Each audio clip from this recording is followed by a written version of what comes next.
Hello and welcome to this episode of the World Extreme Medicine Podcast. I'm your host, Stephen P. Wood. I'm an acute care nurse practitioner practicing emergency medicine and critical care. I'm also an EMT and Wilderness and Extreme Medicine Fellow here at World Extreme Medicine.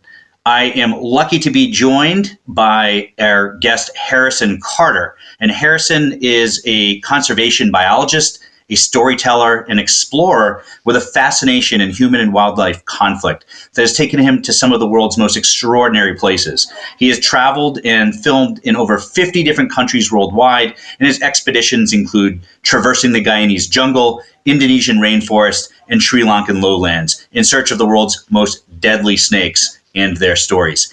Having his career in investment banking and management consultancy, Harrison is now studying for his master's degree in conservation and biodiversity at the University of Exeter before heading out on his next adventure. So Harrison, let me start with this. How did you go from investment banking and management consultancy to trying to find some of the world's deadliest snakes? And then I'll let you take it from there. But I think that's the question we all have. I tell you what, it sounds like I've been busy. It sounds like I've been busier than what I actually have been. I think for me, I've always been fascinated in snakes. But at the same time, my parents own businesses. And so I've never really been ignorant to the fact that not always do snakes bring consistent income. And those two juxtaposed agenda items for me often kind of conflicted. And, you know, when I was younger, it was a case of getting on every single travel opportunity that I could have to go out and experience snakes in the wild. Being from the UK, we have snakes here. We have a common adder, common grass snake, and they are really interesting and often underplayed. But when you can see, spectacled cobras in India, that's a lot cooler. So how soon can you get on the plane and get out there and kind of get hands-on experience? It is totally different to how we see them in our zoos or reptile shops or wherever kind of place you could find them in the UK. So it was really important for me to kind of, with my background, get a bit of a grounding in management, finance, economics. My undergrad in management and finance, University of York, where I did a year at Goldman Sachs and investment banking, and then later North Highland management consulting for the UK central government. And I think I'd be lying if I said something along the lines of, I've always wanted to leave and I hated every second and I did it to pay the bills, because those would all be lies. There's no question that I wanted to have a career talking about snakes, talking about human-snake conflict, and I think it's really underrepresented. But I was also keen to, I think, flex some different muscles. I have a natural interest towards that side of the world. So having had a few years experience there, it's now time for me to be a little bit selfish and kind of jump back into university, which I feel is always a very good grounder when you're shifting career, and gives you a very healthy base, chance to learn some new tools, and then new tools compared, or at least combined with, like, old motivation is a healthy combination for bold new tasks. So I think that's kind of the journey in terms of mental prioritization. But of course, you're suggesting that there are no snakes in investment banking and consulting, and that's definitely not true. Yeah, I was going to throw that out there, but I think you beat me to the punch, Harrison. So, many people, though, they want to have a sense of adventure. They might go to these very same places, but they're going to enjoy them from a resort. You've decided to instead to go out and to experience human and wildlife interactions, and particularly you've been focused on snakes. So what was it that brought you towards snakes? Have you always enjoyed that as a child, or was it just, let me find the craziest thing I can think of? There's a lot in there, I think, to unpick. Yeah. For me, I think kind of definition of holiday is quite interesting. I definitely like winding down and taking time off. And for me, I often find my most tranquil moments when I'm face to face with deadly venomous snakes. I guess from a medical perspective, that would be very confusing. But when I'm interacting with, we catch an awful lot of deadly venomous snakes in Sri Lanka: Russell's vipers, saw-scale vipers, spectacled cobras, when you're face to face with something so immensely deadly, I just feel incredibly relaxed. I think if you didn't, it's probably the wrong thing for you to get stuck into, because it requires a very calm mind, holistic thinking, and precise and steady movements. But with regards to kind of how I got started into all this, it's so funny. I was actually at home the other week with my dad, who was going through our old garage, and everyone will have old boxes full of old books and toys when they were children. And going through one of my old books, there's about 1,000 sort of cheap plastic snakes and plastic lizards and frogs and all of the weird things that children pick up at fun fairs, I'm sure across the US and definitely in the UK. And I was looking at him pull all these things out of the box and said, "How did you never know? How did you not know that this was what I was going to be doing? I mean, this is slap bang in the middle of the face." And when I was 8 years of age, I knew that I wanted two things in life at that point. I wanted either a PlayStation or my first pet snake. And my mum said, "Well, you're not having a PlayStation." I was always an outdoors child. We grew up with huge access to the British countryside surrounded by animals, so she was like, "We can deal with snakes, we can't deal with technology." So I was really kind of lucky in that sense. And my parents, on the other hand, very unlucky. I think they thought it was a fad. And of course, sort of few years later, here we are chatting about much more significant snakes than corn snake, of course, originating from the US, my first pet snake. So did you get a PlayStation eventually? Did you eventually get a PlayStation as well? Of course. Yes. Good. Of course. So go on. I mean. No. I think I'm not sure it's a lesson for everyone, but I always go for maybe just ask for forgiveness over permission. Sometimes you have to get involved and see what comes out, wrestle the hornet's nest before dealing with whatever happens. But I think with regards to kind of my fascination for snakes, yes, always since I've been young. And I think growing up around animals has always been a big one for me. I found very natural affiliation being in close proximity to big animals, cows, and loads of dogs, everything that you can imagine. But for me, whilst I like animals, I also like different things. I have red hair. I have kind of different interests. My family are a bit weird in comparison to everyone else in the town. So I've always kind of stuck out a little bit different. And I think putting that sort of scoping of preference in an animal setting, scales, Steve. Like, scales were really cool to me. I kind of couldn't get my head around them, and I couldn't wait to get my hands on them. And I was really lucky, actually. I guess a little bit controversial, but I spent a lot of time at my local reptile store, and now they're publicly kind of ridiculed for being maybe not the best in terms of animal welfare, not the best in terms of how you should interact with things. But I was really, really lucky. I had a really wonderful guy who was heaps of books. I mean, would kind of go through all of the herpetological literature with me and discuss and have meaningful interactions with kind of the snakes in the shops. And when you can't get abroad and see these things in the wild, and I think being serious, that accounts for most people. Sometimes there are solutions closer to home. Even if you grow up in the rural countryside in the UK and you want to work with a king cobra, that's very much possible. It just depends on how you view your opportunities. And for me, I think maybe it's a bit of arrogance or confidence, but I definitely found that and then rolled with the punches continuously. It was a case of having a lot of experience with captive animals, moving abroad, working with NGOs.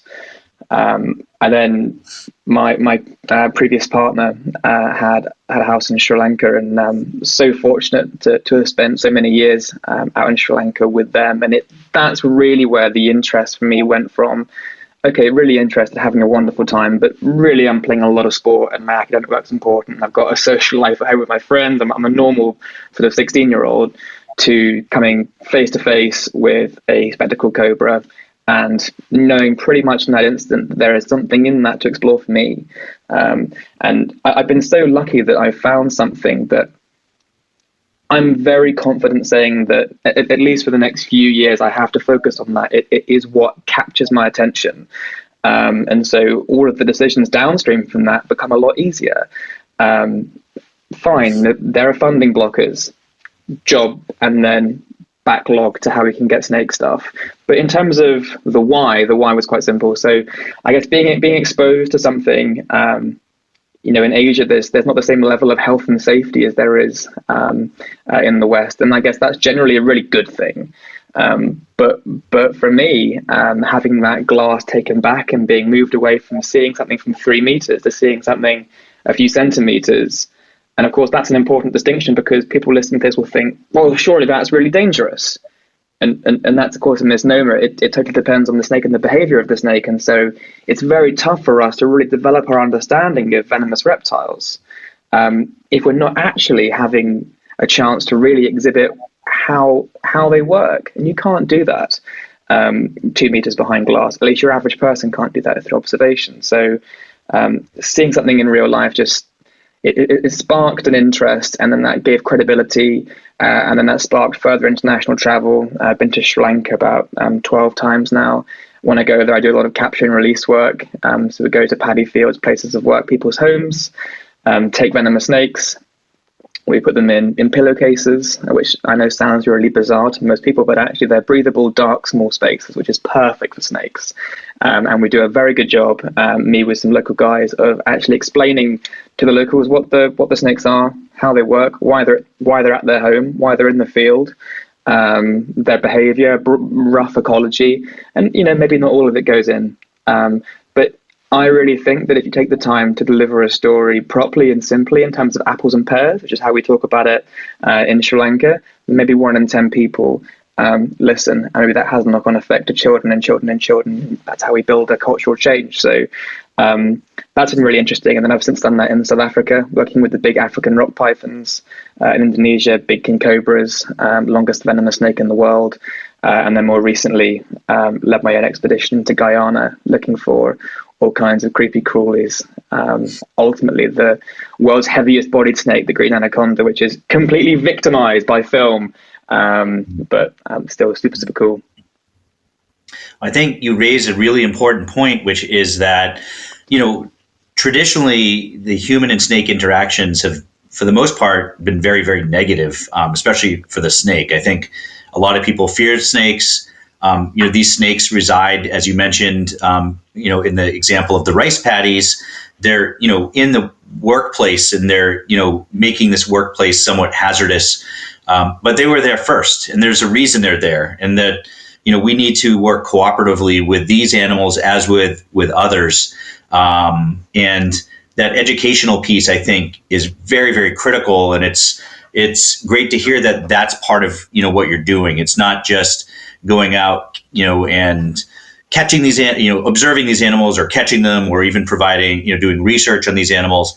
It's also ensuring that, our interactions with these beautiful animals are more positive. And we see this, with sharks. I had a great podcast with Mike Hudson, who is a paramedic who works with great white sharks. And, we have a similar, issue with sharks. We want to kill them. I spoke to, Luke Huntley, who is a snake catcher in Australia, and very similar story, that most people's instinct is that these snakes are dangerous and they're going to kill them, as part of their, management.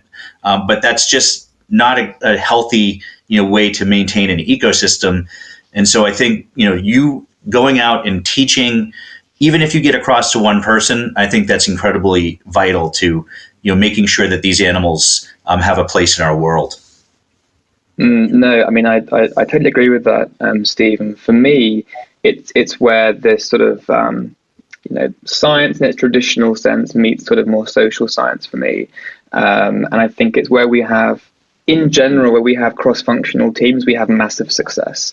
When each person plays a different role to their right degree, with the right level of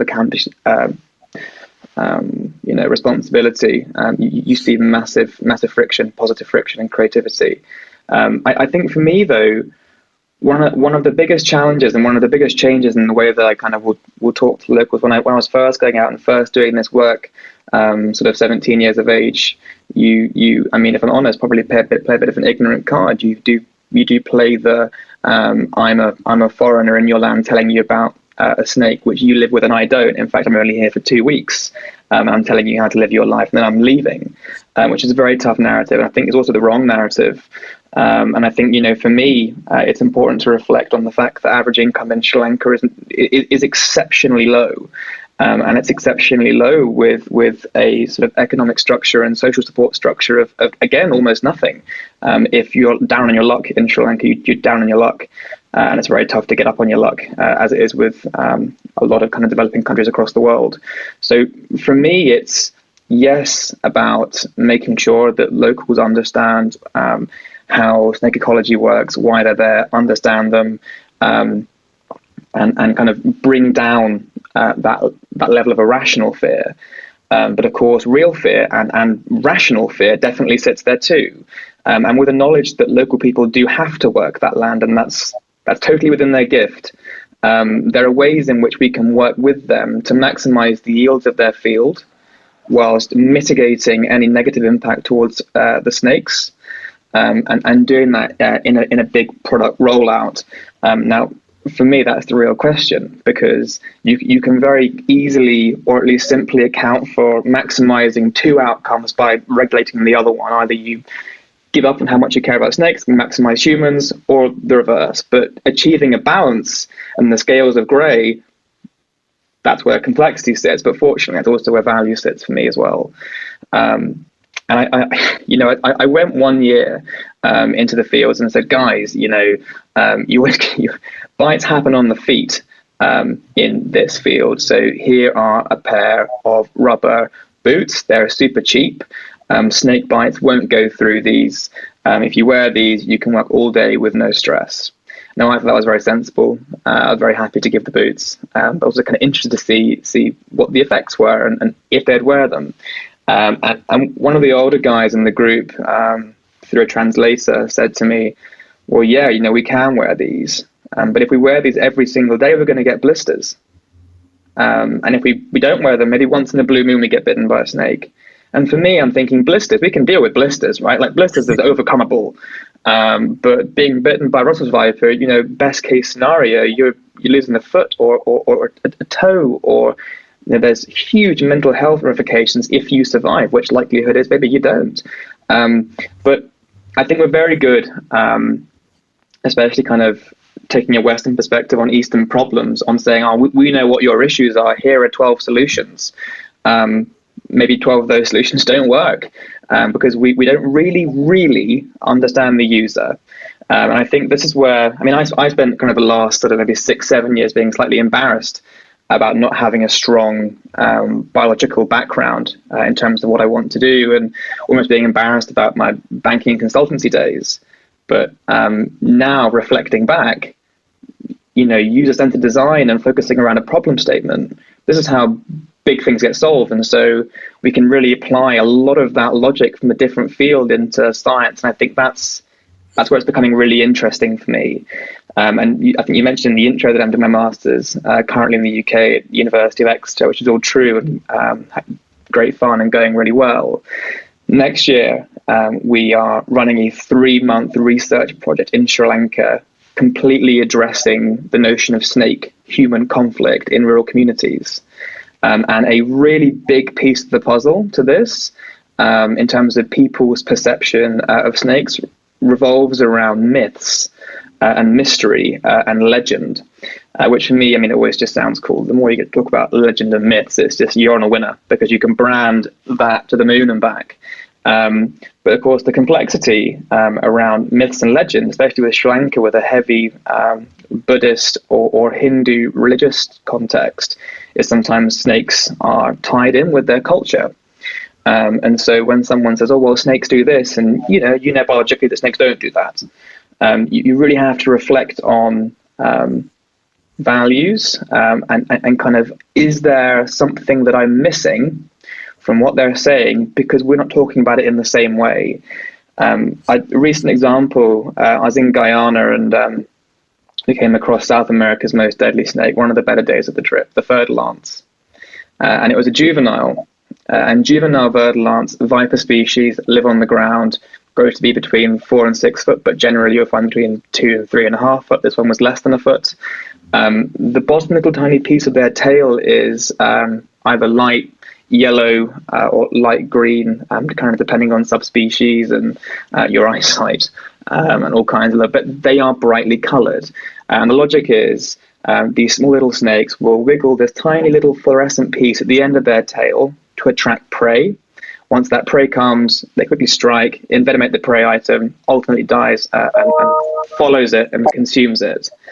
And I was there, and we found this snake, and my guide was saying, "Oh, this is the most venomous kind of fertile ants. When they have these tails, that's when they're most venomous."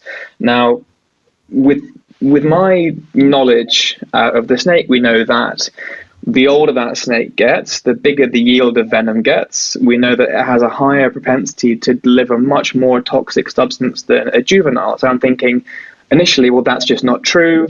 That's a local perception, which I have to respect, but maybe I'm not going to write about that in my book. And then you reflect a little bit further, at least I reflect a little bit further. And whilst adult snakes have a chance to, inject larger amounts of toxic venom, juveniles have less of a control on how much they inject.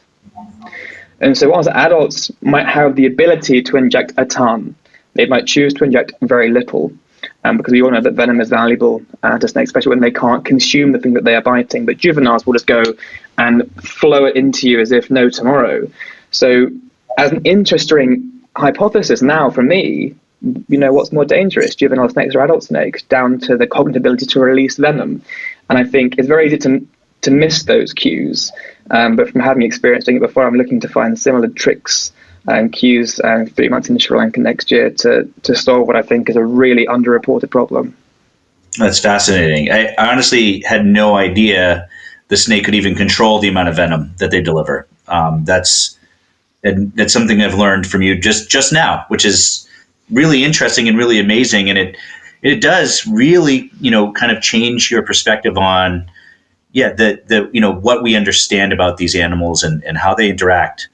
You mentioned Guyana, and that's where I want to go next. I do want to come back to what we were just talking about, though, because I think that what you're talking about animal-human interaction, there are so many lessons to be learned there, in that field, but also, for the way we do humanitarian medicine, which is that let's go for a week, 2 weeks, set up shop, and then leave. It sounds like, a very similar kind of issue. So if we have time, we can go back and explore that. But I want to hear more about Guyana. So you've just returned somewhat recently from there, and I want to hear about kind of your experience there and lessons learned from that most recent adventure. Well, Guyana for me was ultimately a treat. It was something that I put together as a celebration for finishing my undergraduate degree at the University of York. And I appreciate that when people finish their degrees, they don't normally go and look to hide in the jungle for a month. But for me, this is paradise. Plagued with stresses of dissertations and project work and job applications, as everyone is. Maybe most of the listeners here, they're going through Christmas deadlines. Planning a huge project isn't really what you want to add to your plate when you have enough of a 3-course dinner going on at the same time. So I looked quite hard on Guyana, what are the travel companies operating? It's the least traveled country in South America. So I thought, well, that's great, because probably adventure there is more of an adventure twang to it. And I can buy some kind of amazing trip that I can go stress-free and just enjoy the end of my degree. And I actually convinced a friend of mine to come with me from university who'd never ever been outside of France before. And I remember him saying, "Oh, Harrison, this sounds really cool." I'm thinking, well, it will be really cool. I said, well, is there any chance I come along? I said, well, Will, if you come on this trip, I can promise that you'll have some of the best days that you've had, but I can also promise you might have some of the worst too. And that kind of came to fruition towards the end.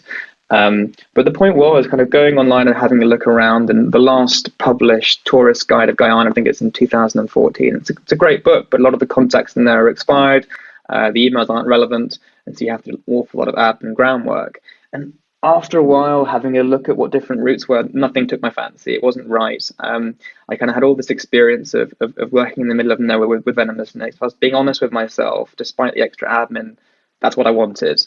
And also at this time, for me, I decided that I wanted to do more presenting work. I wanted to talk about snakes more. I felt like I had a skill set for it. And I think it's quite an interesting topic. Everyone says, well, snakes is very niche. That's why I get that a lot. Snakes are very unique. I just don't agree. I think snakes are everywhere for us. Fine, maybe not the animal, but snakes are all over the latest range of Gucci clothing. Snake is a term which we use to describe someone who's, I don't know, a bit untrustworthy within a group. I mean, the concept and the language and the pattern and the design around snakes, they form everything, or a lot of the things at the very least that we use to kind of go about our day by day. And I think snakes are always kind of interesting in the extent to which very few people have no opinion on snakes. I think either you are really interested or really afraid, which for me is perfect, because either way that equals interest. So great. So I was thinking, I really want to go and do a documentary kind of film vibe about snakes. I'm interested in exploring human-snake relationships, and then selfishly, I'm also interested in exploring my own relationship with snakes. I've done an awful lot of work in Asia and Africa, but I've never been to South America. I've heard someone say before that jungles, once you've seen one, you've seen them all. This is the most, for me, ignorant comment that there can be. Jungles are so idiosyncratic, and the Amazon being the holy grail from my perspective. I couldn't wait to go and learn a whole new skill set, a whole new bunch of trees, a whole new list of survival techniques. So I got the map out of Guyana on my iPad, and I just drew some dots between places that I think made sense to find cool snakes, and called up a number of sort of plane rental places. And I totally understand how that would sound in the UK. If you call up a place and go and rent a plane, you're thinking, must be some kind of millionaire or wealthy individual. Renting a plane in Guyana is like getting a train ticket. It's all relative, and yes, it's more expensive than a train ticket. It's also not out of reach. It's how things work, especially in rainy season. My first plan was to drive this route. I thought it was a very good plan until I realized that in rainy season my route was a river, and so I had to reconsider the planning assumptions. It ended up being that I rented a small plane for Will and I, or seats on this small 8-seater plane, which flew us into the middle of Iroquois rainforest, which is kind of the most incredibly diverse, protected jungle area within Guyana.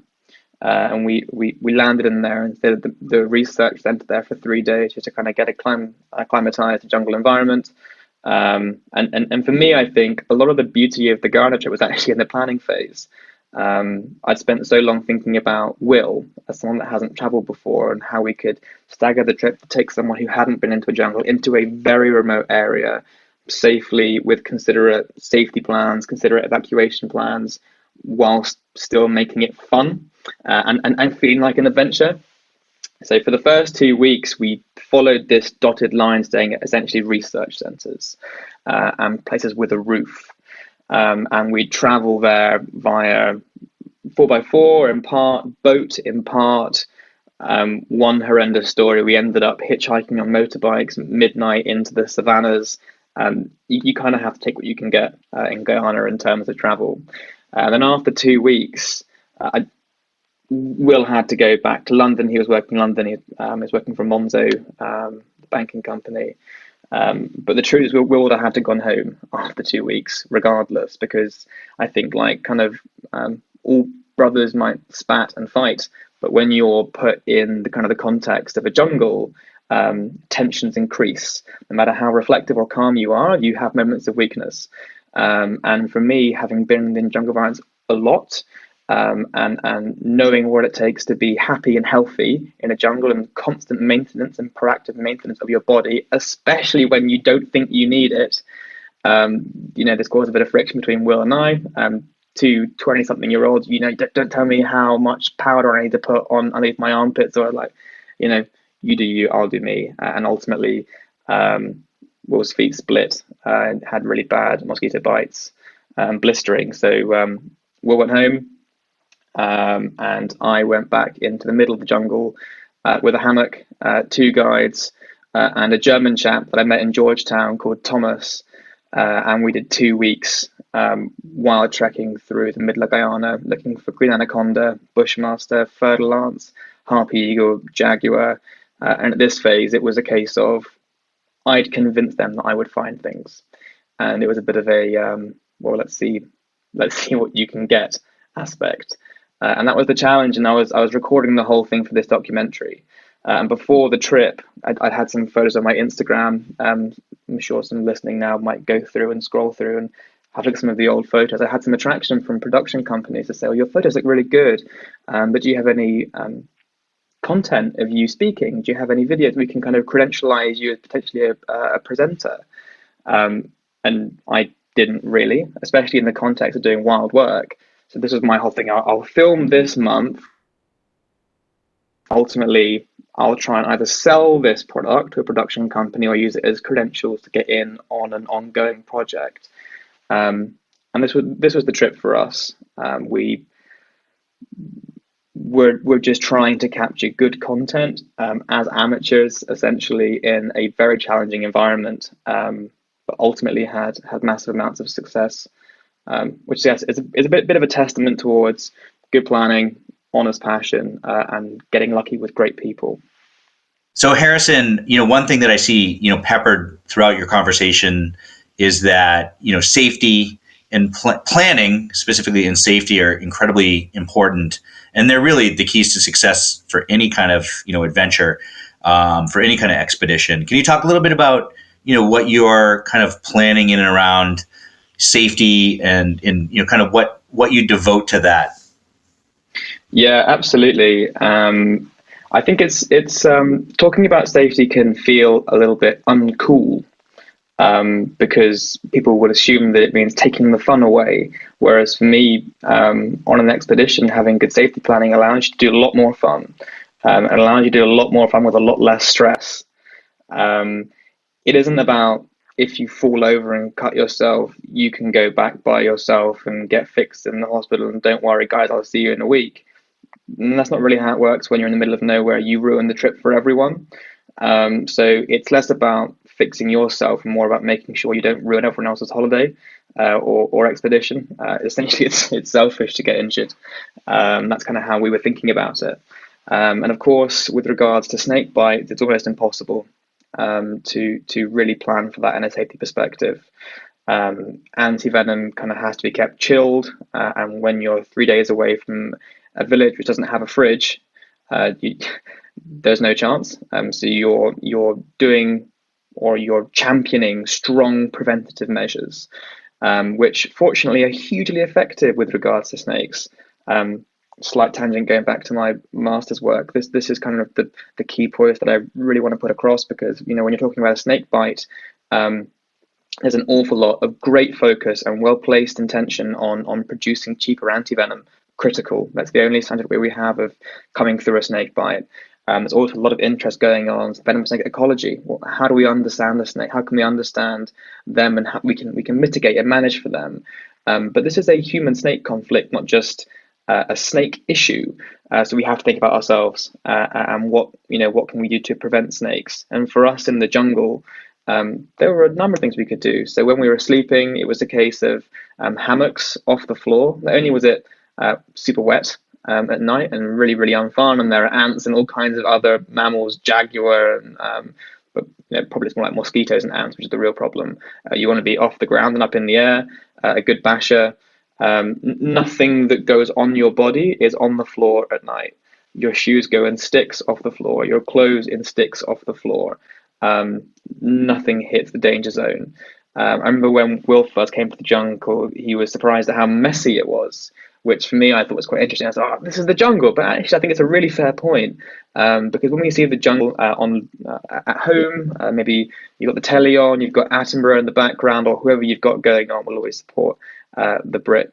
But the jungle floor always looks pristine, and I'm afraid that is the power of post edit at its peak. The jungle is messy and horrible and brown and mean and unforgiving. And there is a good foot of foliage in wet season. And a venomous snake can be hiding at any point within that foot of foliage. Every foot you put down is a foot that you are willing to be bitten on, in the knowledge that it probably won't happen. I mean, I think that in a nutshell is how you can think about going through the jungle with regards to snakes. But then you take precautions. So we know that the venomous snakes that we're really concerned about are nocturnal. And we know that the venomous snakes that we're really concerned about like to live right in the roots of the big trees, in the lowlands. And so, hey, we're considerate around the roots of big trees, and we're considerate in the lowlands, and we get a big stick. And if if you get a spook, if you get a funny feeling, yeah, maybe it's embarrassing, and maybe that not everyone gets the same feeling, but a stick, have a push around. It's all in your head. Jungle survival for a long period of time, whether you're circumnavigating snakes or, I mean, more candidly, the weather, or the environment, or quite often, at least in my case, and being there for so long, your own head. You really have to do what you need to do. Which I think can be counterintuitive sometimes. People say, oh, what's the right answer to this? And of course, there are a few technical solutions that you can offer, and there's a way to use a machete, and there's a way to fish, and there's a way to check for snakes. But if something is bothering you in the jungle, there is not always a technical solution for that. You have to just be authentic with yourself, allow yourself to be concerned in that moment, and then come through it and reflect on it and move forward. There was a number of times at night I was sleeping out in the jungle where you hear noises. Now, Thomas and I and our guides, we're logical chaps. I feel like we know what's what. We know what is there and what isn't there, and what's dangerous and what isn't dangerous. But a week prior, some of the locals have told us about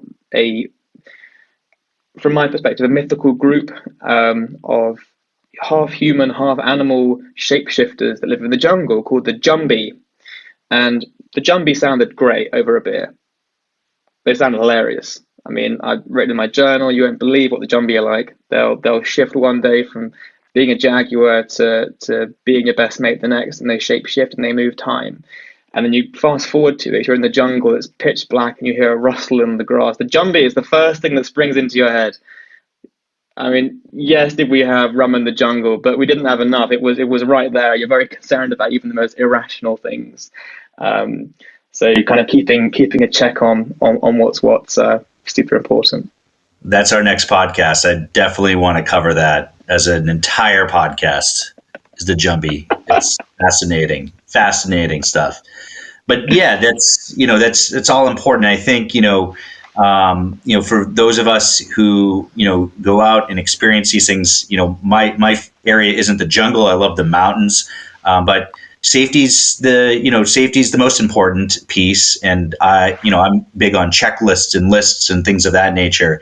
But you are right. The other thing I want to expand on is it's your own head that oftentimes you can get into and can oftentimes create the most hazard for you, either being too arrogant about something and about I can push through and regardless of knowing this is not a safe environment, or the other extreme, which is not taking those opportunities. Now I want to, aside from your Jumbi sightings, what other animals did you interact with, and did you have any unique experiences on this trip that you haven't experienced before? Oh, absolutely. And I think just to briefly touch on what you said there about checklists, yes, I'm that guy. I was inbox with silly checklists months before going, what clothes to buy, what pants to buy, what socks to buy. Only buy 2 pairs of trousers, only buy 2 pairs of socks. I'm not with you when we're going to be washing these in the river, because in the river there's electric eels, stingray, black caiman, all kinds of water disease, and you're going to have cuts. So let's try and minimize time in the water. All of those absolutely front of mind. I mean, we also had helicopter evac on our insurance, super important. We had great contacts listed from Georgetown to Lethem, which is the other big town in Guyana, big telecoms hotspot. We were a good couple of days from getting somewhere, but if you didn't have plans, you'd be a good couple of months from getting somewhere. So we had all that was put into place to get us out of a hotspot. Something happened, and we all went in with the full knowledge and acceptance of what we were going to do. And I think that's a huge one. If someone feels like they're being dragged into something they don't fully understand, and they're there, and a week later they have a concern, this is the person that has a problem. This is the person that has an accident. People that come into the jungle with me and myself, we fully commit to what we're going to do, and we either do it together or we don't do it together. So would totally resonate with what you're saying there, Steve. But in terms of seeing other things that I hadn't seen before, yes, is the answer to that question.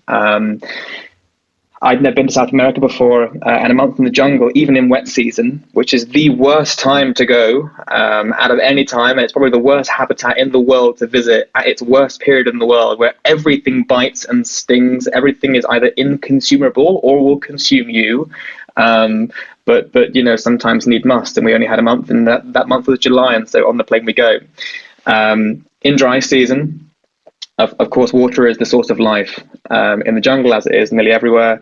And so animals will flock to the relatively small amount of water in the jungle. And so to find things, you don't have to go looking for them. What you have to do is go looking for the water and then just wait. In the wet season, there's water everywhere. And being interested in reptiles, their habitat just simply expands. And so it is really, really tough to find cool things. That being said, good lot of effort, pre-reading, energy, and coffee will get you places where you want to go. If I turned over I turned over 1,000 leaves to find deadly venomous snakes, or even non-venomous snakes. One of my favorite snakes in the Amazon, the green anaconda, non-venomous, big constrictor. That was, for me, the pinnacle. I wanted to properly find a massive snake. And day 3, I found a feral lance, most deadly snake, small viperine species. Day 4, I found the first of 25 Amazon tree boas, arboreal small constrictor snake, but really pretty. If you're not familiar with them, they're an amazing example of sexual polymorphism. So the same species will be yellow or orange or grey, all in the same river system. And they're really overlooked because another snake that lives in the Amazon is really pretty, is the emerald tree boa. Now, unpopular opinion, Amazon tree boas are way cooler, more colours. I don't know what's wrong with the world. And they're also easier to find, and there's loads of them, so get in amongst it. I'd love to have found a bushmaster, which is obviously the silent death, as they're referred to in the Amazon. Longest viperid species in the Western Hemisphere, super cool. Fangs like hypodermic needles, and you only want to find them if you see them first. If they see you first, you don't want to find them. But through looking, that was the one thing that we didn't get. But I got an anaconda on my second last day, which for the documentary, which is still in edit, is going to be the kind of the grand reveal. It's not so much of a surprise talking about it now, but something to look forward to in the story, for that's quite interesting. But snakes aside, because I think that's important. I've been so lucky to travel to amazing places, and others that will have done that know that if you're somewhere super cool for too long, it all becomes relative. You stop appreciating the amazing waterfall. You stop appreciating the width and the power of the rivers, and maybe even you get too specific on a target animal. I got far too specific on snakes. We had a week where we found hardly anything. And I was the snake expert. It's on me to find the things. I borrowed money from friends and investors in the UK to make the trip real. Not to mention, I told tons of friends at the pub that I was going to find a massive snake, which is far more important for pride. And so you're having a week where you don't find anything, you're stressed. And so if you see another beautiful scarlet macaw in the sky, all you're thinking is, God, that squawk's annoying. God, I wish that didn't do that. Or a toucan, what ridiculous beak. It must be so hard to kind of move between the branches. You really do have a critical and horrible perspective on wildlife. Not to mention the fact that you don't eat anything and the water you drink is laced with iodine, and you're humid and you're not sleeping and you're miserable. So it all kind of amalgamates into really a loss of value and a poor perception. But I was quite lucky that whilst I had moments of lowness, and everyone does, I do bounce back quite quickly from them, and was able to really enjoy a sighting of the harpy eagle in Guyana, which is the most powerful bird of prey in the world. incredibly hard to find. I think there was a recent documentary, Planet Earth, where there was a group of essentially researchers who spent 6 months in the same small stretch of the Amazon to kind of film the hatching of a harpy eagle chick. We saw a juvenile on day 3, being in the middle of the nowhere, flying from treetop to treetop, ultimately looking for prey, whether that's howler monkeys or sloths or large arboreal mammals. They're going for them. And it's interesting actually, because we'd had that week before of seeing nothing and then seeing a harpy, although we in many respects didn't care, which sounds ridiculous and crazy. When you see something so regal and so special in an environment in and of itself, which is amazing, it sparks energy into you in a way that a soft drink never could, or a chocolate bar never could. It basically sparks belief. And I think that kind of goes back to the mental aspect of jungle work and jungle survival and jungle expedition, is you have to move towards a goal. And if you see something incredible on the way, which isn't what you want, but that gives you energy, steer into that.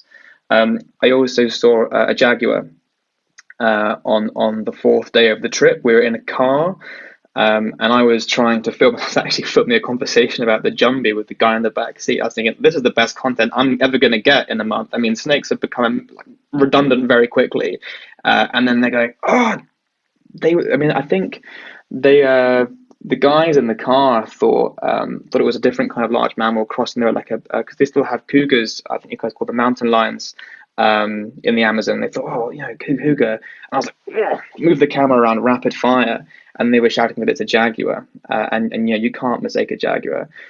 Those rosettes, the kind of on the side of this massive predator, and then it kind of slinked off across the road into the jungle. And to my surprise, the guy driving the car then stopped the car, got out, and tried to follow it into the jungle. I'm thinking, well, I'm all up for finding something. I'm all up for videoing it.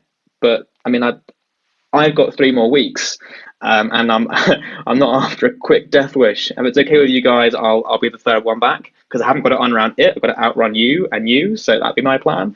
But no, jaguar, harpy eagle, a whole host of snakes, black caiman, world's biggest caiman species, a whole list of incredible things, not to mention bullet ants and poison dart frogs, and list is too long to mention, actually, Steve.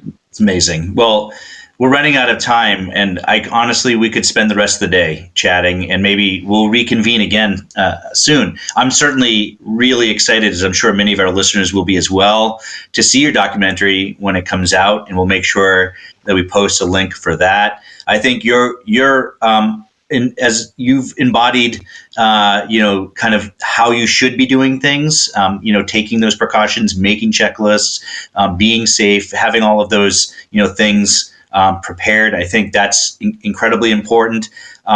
Guyana should be sending you a check, because you're going to increase their tourism, I think, 3-fold with these stories. So you may want to ask them about some royalties. But I'll leave you with as well. I know you're at the University of Exeter. If you ever want to add to your coursework, your course load, we have a extreme medicine master's program there. I think you'd be a wonderful candidate. So we'll send you that information to add a few courses to your workload as well. Oh, 100%. Send it across. Great. That sounds fantastic, Steve. I'd love to do that. Great. Well, it's been a wonderful conversation. You have, I'm sure, many more stories to share, and hopefully we'll get a chance to do this again sometime soon. For those of you joining us, thank you for spending your time with us today. There are lots of podcasts out there, none as good as ours, of course, but we appreciate you spending your time here with us at World Extreme Medicine. I do want to, let everyone know we have a fellows program out in World Extreme Medicine. And so if you're interested in that, please visit our website at worldextrememedicine.com. You can learn more about actually the University of Exeter master's program in extreme medicine, which Harrison's going to be hopefully signing up for here soon as well. And explore our other social media, including our Instagram and Facebook. Lots of information there about upcoming courses, upcoming podcasts. And then, of course, it's a year away. We just finished our Extreme Medicine Conference. But 2022, we hope to have, again, an amazing conference and programming. And hopefully, Harrison, you will join us there as well. Oh, I'd love that. And actually, I have one last treat. Sure. One little last bullet point to add to the agenda. Yes. I'm actually, I think, giving a live session for the World Extreme Medicine Society in January with regards to snake bite prevention in Sri Lanka. So if you're interested in all things snakes, Sri Lanka, and bite mitigation, the complex questions, not just the easy ones, then do join along. It should be a really good discussion. Wonderful. And we'll make sure to link that in the show notes as well. So thank you, Harrison, for joining us. Thank you to our listeners. This has been a World Extreme Medicine podcast, and we'll see you next time here at World Extreme Medicine.